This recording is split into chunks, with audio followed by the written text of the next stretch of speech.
Assalamualaikum warahmatullahi wabarakatuh anak soleha. Kembali lagi kita belajar tematik ya bersama Ustazah Eka Pratika. Sudah siap belajar hari ini anak soleha? Jika sudah, ayo kita siapkan buku tema 3-nya ya. Sudah siap belajar? Jika sudah, sebelum kita memulai pembelajaran hari ini, ada baiknya kita berdoa dulu ya.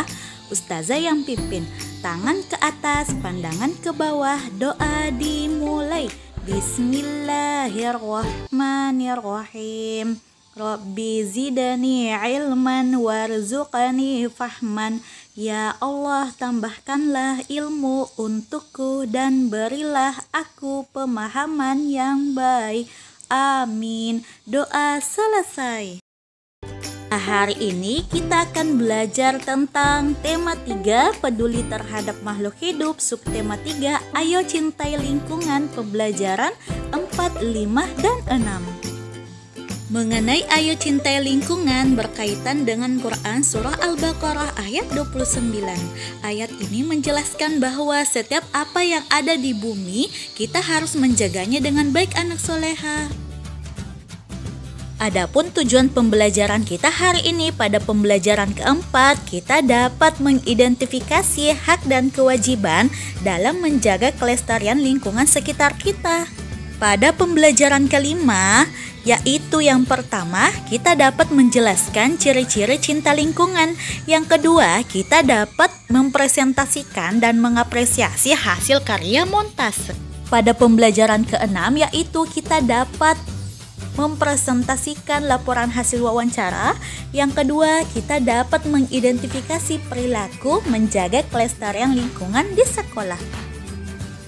Adapun materi pada pembelajaran keempat yaitu hak dan kewajiban dalam menjaga kelestarian lingkungan. Kebersihan dan kelestarian lingkungan tempat tinggal harus kita jaga bersama-sama anak soleha. Dengan menjaga dan melestarikan lingkungan berarti kita mensyukuri pemberian Allah Subhanahu wa Ta'ala.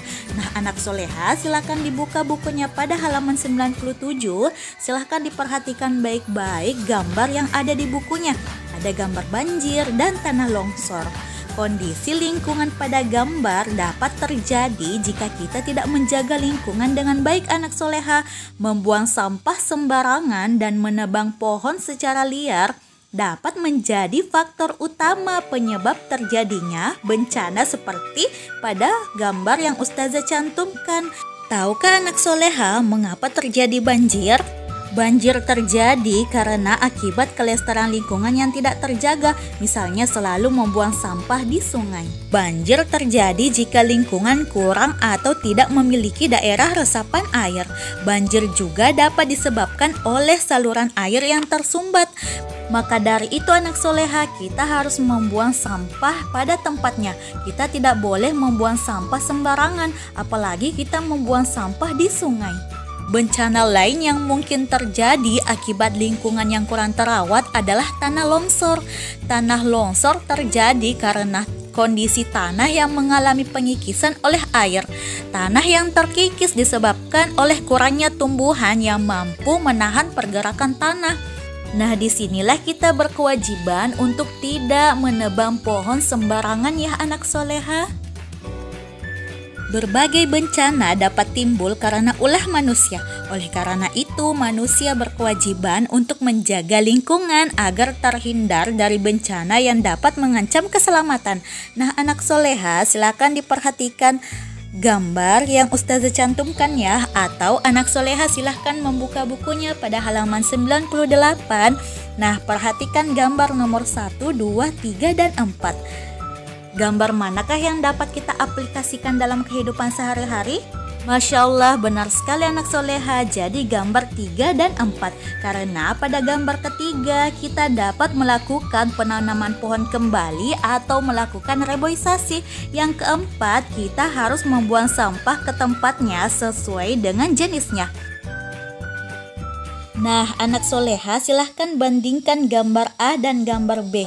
Manakah lingkungan yang terawat? Masya Allah di gambar A ya.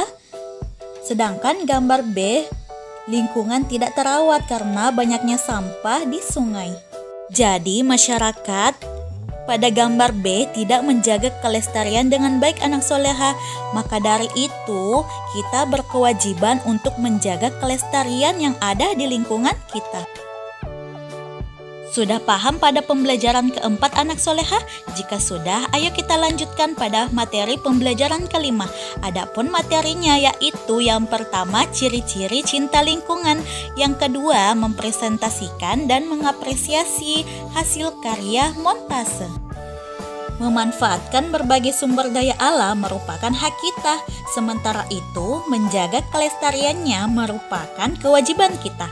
Manusia berkewajiban melestarikan sumber daya alam agar tidak cepat habis anak soleha. Melestarikan sumber daya alam merupakan wujud mencintai lingkungan. Nah anak soleha, silakan diperhatikan halaman 103. Silakan diperhatikan gambar A dan gambar B. Adakah perbedaan pada kedua gambar? Jika ada, yang manakah menunjukkan perilaku cinta lingkungan? Masya Allah, benar sekali anak soleha. Jadi perilaku yang menunjukkan cinta lingkungan adalah gambar A, karena gambar A melakukan penghijauan di lingkungan sekitar. Sedangkan gambar B adalah perilaku yang tidak menunjukkan cinta lingkungan. Adapun ciri-ciri cinta lingkungan, yang pertama, tidak membuang sampah sembarangan. Yang kedua, tidak menebang pohon sembarangan. Yang ketiga, melakukan penghijauan. Jadi masih banyak lagi ya anak soleha ciri-ciri cinta lingkungan. Anak soleha, silakan diperhatikan gambar pada halaman 104. Nah, inilah akibat apabila kita tidak mencintai lingkungan. Setiap manusia hendaknya memiliki rasa cinta terhadap lingkungan. Rasa cinta terhadap lingkungan senantiasa dapat membuat kita selalu sadar untuk menjaga dan merawat lingkungan dengan baik. Anak soleha, silakan diperhatikan bukunya pada halaman 105. Silakan diperhatikan baik-baik gambar A dan gambar B. Di manakah yang menunjukkan cinta lingkungan? Masya Allah, benar sekali anak soleha. Jadi gambar yang menunjukkan cinta lingkungan adalah gambar B. Sedangkan gambar yang tidak menunjukkan cinta lingkungan adalah gambar A. Karena kita perhatikan sendiri bahwa gambar A membuang sampah sembarangan. Sedangkan gambar B kerja bakti membersihkan pantai. Anak soleha, sebelumnya anak soleha sudah mempelajari tentang hasil karya montase dan bagaimana cara membuat karya seni montase. Nah sekarang kita ingin mempelajari bagaimana mempresentasikan dan mengapresiasi hasil karya montase. Anak soleha, setiap kita sudah membuat karya, baik karya seni kolase, mozaik maupun montase, kita bisa mempresentasikannya hasil karya kita di depan guru maupun teman-teman kita anak soleha. Adapun cara mempresentasikan di depan guru maupun teman-teman kita yaitu kita dapat menjelaskan bahan dan alat serta cara yang kita gunakan untuk membuat karya yang ingin kita presentasikan, misalnya karya seni montase. Setelah selesai presentasi, kita bisa meminta teman-teman untuk menanggapi hasil karyanya. Menanggapi hasil karya orang lain disebut apresiasi.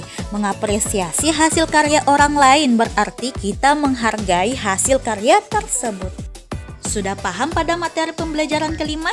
Jika sudah, kita lanjut ya pada pembelajaran keenam. Yang pertama, materinya yaitu mempresentasikan laporan hasil wawancara. Yang kedua, perilaku menjaga kelestarian lingkungan sekolah. Anak soleha masih ingat cara menuliskan laporan hasil wawancara? Nah, setelah kita selesai menuliskan hasil laporan wawancara, kita harus mempresentasikan di depan guru maupun teman-teman kita. Nah, sebelum kita mempelajari hal-hal yang sebaiknya kita sampaikan saat presentasi, silahkan anak soleha perhatikan baik-baik contoh laporan hasil wawancara.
Sudah diperhatikan anak soleha cara menuliskan laporan hasil wawancara?